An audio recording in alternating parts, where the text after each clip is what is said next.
Alarm bells are ringing in the world of elite running, and everyone is completely frozen. Yomif Kejelcha has secretly locked in his next destination ahead of the Valencia Marathon. And no, he's not competing in Europe or the United States. He is traveling to South America, to Buenos Aires, to do something that will rewrite the record books. The man who just shattered the clock in London by going sub 2 hours in his marathon debut has a secret plan that very few people know about.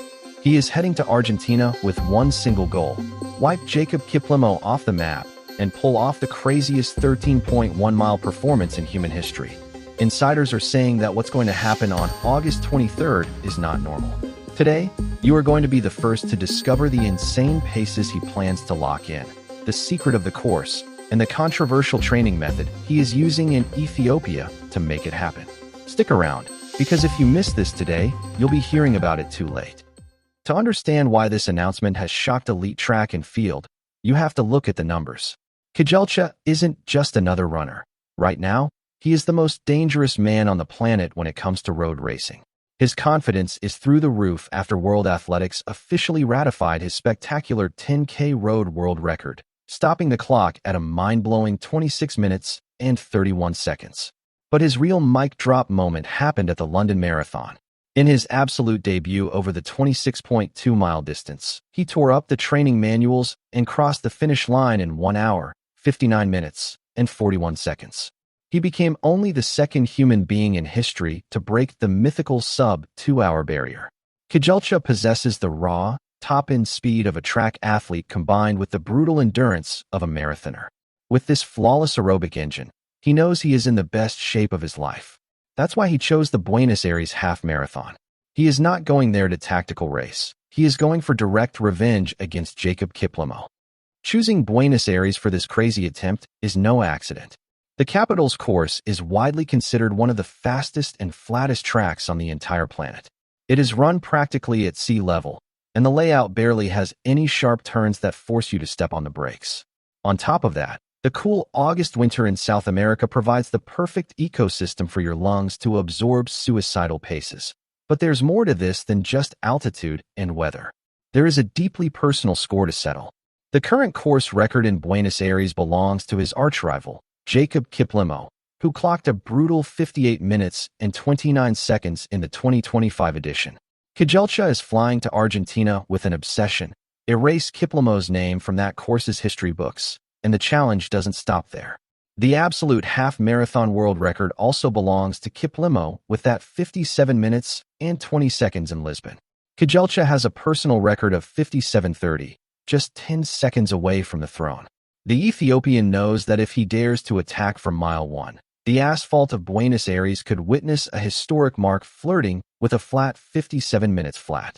But how does a human being train to endure that kind of punishment? Here comes the real secret that is going to blow your mind and change how you think about your own training. When we think of a marathoner who goes sub-2, or someone chasing a 21K world record, we imagine insane weeks logging over 130 miles. But Kejelcha's camp has confirmed that his volume is significantly lower. He only averages between 75 and 85 miles a week, 120 to 140 kilometers. That is almost half of what his rivals run. How does he pull this off? By completely replacing junk miles with extreme quality. Kejelcha comes from a track background. He is the indoor mile world record holder, and he has a spark of pure speed that others simply don't have. His specific training for Buenos Aires is built around brutal lactic acid threshold sessions. A real example from his menu is 5 repetitions of 2,000 meters at half-marathon race pace, keeping the recoveries highly active and moving to force his body to recycle lactic acid on the fly. Plus, the ultimate trick is where he accumulates those miles. All of his work is done at over 7,500 feet, 2,300 meters, of altitude in the hills of Sololta, Ethiopia. Rolling up there at those paces is metabolically twice as hard as doing it at sea level. Kejelcha proves that you don't need to destroy your joints with absurd mileage if you maximize intensity and respect your recovery. With this engine tuned to the absolute limit, he lands in Argentina. Let's talk pure mathematics on the asphalt. Let's put the absolute savagery of what Kejelcha is planning into perspective.